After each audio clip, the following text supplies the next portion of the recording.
Hola, vamos a hacer una pizza. Primero tendremos que comprar la masa. Ya la hemos extendido con tomate frito. ¿Qué es Y tomate? tomate frito.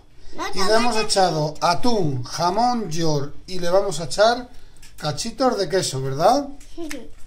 Cachitos de Y queso lomo. y lomo. Y con esto, y si queréis unas poquitas de aceitunas, también. Sin hueso, claro. ¿Y la vamos a meter en el horno cuánto tiempo, Sara? 5 minutos.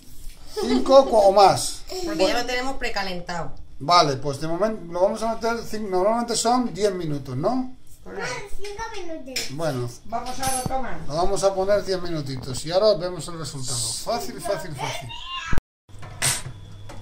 Aquí estáis viendo cómo lo vamos a meter en el horno. A una temperatura de 250. 250 grados. Ahí ya la tenemos a la pizza. Luego vemos qué tal ha quedado. Fijaros cómo ha quedado el queso. Fundidito, el jamón, el tomate. Ya estaría lista y ha estado unos 10 minutitos en el horno. Ahora ya a cortarla y a comer. Lista.